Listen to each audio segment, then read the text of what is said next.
Λοιπόν, μάγκες, μην ρωτήσετε για ποιο λόγο έχω Ben 10 τέτοια. Vlog βίντεο, κυρίες και κύριοι. Low production value. Για το λόγο το ότι πήρα. Δεν ξέρω αν υπάρχει αυτή η φράση στα ελληνικά. Αλλά πήρα μια μητρική. Στο σημερινό βίντεο θα χτίσουμε PC. Δεν έχω ξαναχτίσει ποτέ μου PC, δεν ξέρω πώς θα το κάνω. Πάρτε λίγο Ben 10. Πρώτη φορά θα ανοίξω τη μητρική. Οκ, να σας πω λίγα πράγματα. Windows 11 ready. Αυτό, δεν ξέρω τίποτα άλλο. Υποθέτω κάνει με αυτό επειδή λέει 3.000, 5.000. Εμένα είναι οι 4.000. Είμαι κάπου στη μέση, άρα θα κάνει. Έτσι. Θα κάνει ρε φίλε στην 5.000. Για ποιο λόγο να μην κάνει στην 4.000 δηλαδή. Τέλος πάντων, ανοίγουμε και αντικρίζουμε.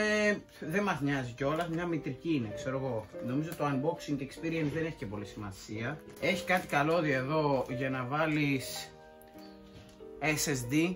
Και η μητρική βγήκε. Αυτό ήταν όλο το unboxing. Όχι, εντάξει, έχει και άλλα πράγματα. Ξέρω τι είναι αυτά. Μάλλον σε βοηθάνε. Εδώ έχει CD. CD, φίλε, έχω να δω 500 χρόνια. Βίντεο τέτοιο. Installation. Δηλαδή, λες και δεν έχουμε YouTube. Τώρα λέει πώς βάζεις τη RAM, πώς βάζεις το τέτοιο. Οκ. Η αλήθεια είναι πως μου είναι αρκετά χρήσιμο γιατί δεν ξέρω να χτίζω PC. Δεν έχω χτίσει ποτέ μου PC. Αυτό το PC ελπίζω να μπορεί να τρέξει ένα editing πρόγραμμα. Δεν χρειάζομαι και τίποτα άλλο. Και αυτό. Δεν θέλω κάτι άλλο. Ούτε games δεν θα παίζω, οπότε με πρίζετε. Φίλε, με 500 ευρώ μπορείς. Δεν με νοιάζει ρε φίλε. Θέλω να παίζει, να μου κάνει τα βίντεο, αυτό θέλω. Μην τη σπάσω, τη δώσω και στο PC μάλλον. Αν και ακόμα δεν έχω φέρει RAM. Πρέπει να βάλω και τη RAM. Από πού να το πιάσω. Νομίζω να μην σπάσω. Κάτι πρέπει να άσπασα εδώ. Παιδιά, το σπασά. Εδώ πέρα βγήκε λίγο, ενώ νομίζω έχει κάτι σαν πάστα, κάτι. Βάλουμε για τώρα τη CPU.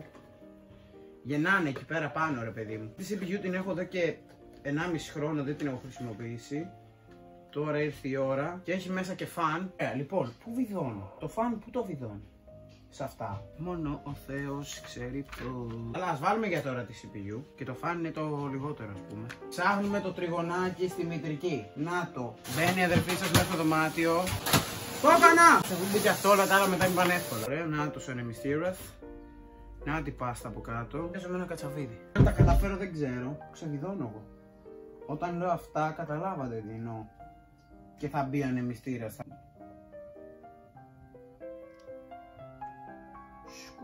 Εγώ κανονικά τώρα, αν δεν έκανα αυτό το βίντεο, θα βάζω μουσική. Έχετε εσείς οι αγενείς εδώ πέρα.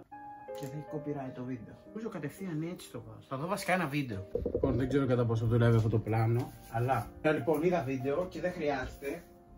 Άρα παίρνουμε κατευθείαν το φαν και το κουμπάμε εδώ. Και πρέπει ακριβώς. Τώρα θα είναι δύσκολο.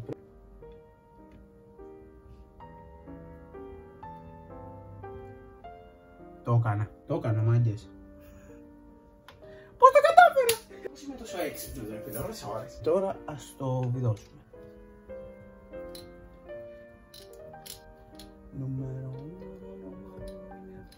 Και τώρα τα κατάφερα μάλλον. Το έκανα, μάγκες. Τώρα βάζουμε αυτό για το φαν. Το οποίο μπαίνει έτσι. Ωραία, αυτό ήταν. Τώρα να το βάλουμε στο κουτί. Τώρα και ένα M2. Αδέρφια, ακούστε. Όπως βλέπετε άναψαν τα λαμπάκια. Αυτά τα λαμπάκια είναι καλό σημάδι. Σημαίνει ότι κάτι γίνει σωστά. Άμα εγώ αυτή τη στιγμή πατήσω αυτό το κουμπί και ανάψει, ό,τι και να έχει γίνει και να μην δουλεύει, δεν ξέρω, να μην δουλεύει κάτι, τουλάχιστον να σ' ανάψει, είμαστε εντάξει. Όλα τα άλλα φτιάχνονται. Για να δούμε. 3, 2... Άναψε παιδιά! Δεν ξέρω αν κάνει δουλειά στη CPU το ανεμιστηράκι ή η CPU θα καεί. Ελπίζω όχι. Θα το κλείσω τώρα. Επειδή σβήσε. Μπράβο. Επειδή δεν έχω RAM. Πρέπει να πάρω RAM στο επόμενο βίντεο.